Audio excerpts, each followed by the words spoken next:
Hello, my name is Leah and I have some opinions to express. If you're currently up to date with anything that's going on basically in the entire world right now and in specifically the East Coast of the United States, which is extending honestly all over the United States. Anyways, if you're aware of what's going on, you most likely have an opinion about it, and we're really just gonna leave that at that. Today I am here because I'm going to speak about love and what it means to peacefully protest. If you are a person that would like to peacefully protest, the first question that you should ask yourself is, am I standing up for something or am I standing against something? If you want to peacefully protest, stand up for something. Sadly, it's not only one step. Let's choose the path of love and light, and let's say you've come to the decision that you're standing up for something. Good job, you're on the way to peaceful protesting. What determines if you're peaceful protesting is the way you go about your protest. Showing up to a protest with 4 guns, a knife, and a bulletproof vest doesn't exactly scream, "I love you!" Right? I mean, when was the last time that somebody came up to you with a bunch of guns on them and said like, hey, I'm just here. Showing up to something with a bunch of weapons, just flat out, honestly, that doesn't scream, I'm here for peace. What does? I bring maybe some cookies. What's love, I think baking would be a great thing, maybe we should just bring a bunch of cookies, or maybe if somebody wants to get into some baking, make some weed brownies and pass that out so everybody can chill the f out. That's actually a really good idea. That's signs are great, but signs also relate back to the original question of I'm standing up for something or I'm standing against something. Good question, go back to that question and ask it. So you're at the protest, standing up for something, your sign's standing up for something. Next, pay attention to what are you saying. Everybody there is screaming, love trumps hate. That's great. That's very true. That's love. Screaming, I love you. That would be a good chant, which I've never heard in a protest.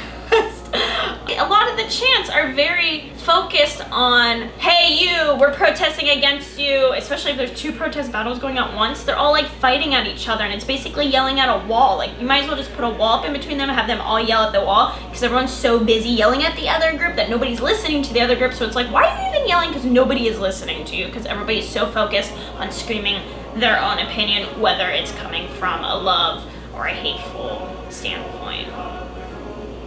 Where I'm going out with that is I think 2 protesting groups at each other really is not accomplishing anything. Yeah, if you're attacking others verbally, you are there participating in a hateful protest. And then there's the people, I'm going back to the sign things because I read this one on the internet. I'm gonna read it off my paper so I don't mess it up. But there was a sign on the internet, which I believe this sign falls under the category of sort of that in-between of not really standing up for something or standing against something. It's bringing general awareness to the situation and it makes people think. The one that I really like is bombing for peace is like f***ing for virginity. If that doesn't make you think about a situation, I don't know what will. Everything that I've covered so far is how you act at a protest. The other aspect of it is how you react at a protest. Say you're doing all the great things, you're standing up for something, you're like, I'm pure love at this protest. And then somebody comes up into your face and says, how you reply to this is very crucial to whether or not you're peacefully protesting. This may switch you out of a peaceful protest. If somebody comes up to your face and screams that and you instantly reply back the same exact words, you just knocked yourself out of the peaceful protest. No, maybe you should reply like, I love you. Do you need a hug? Do you need someone to talk to?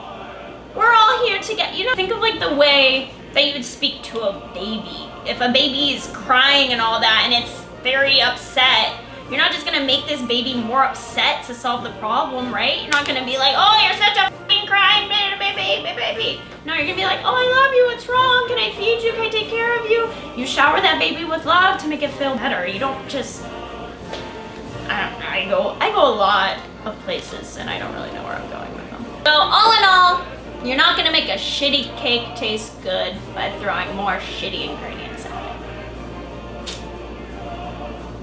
I hope you take this and smile and love yourself and love your neighbor. Hopefully this may shine some insight on what it is to peacefully protest and what it is not to peacefully protest. With love and light, I'm Leah Ann, your friendly neighborhood energy alchemist, attempting to spread love. I love you no matter who you are. I really do mean that, actually.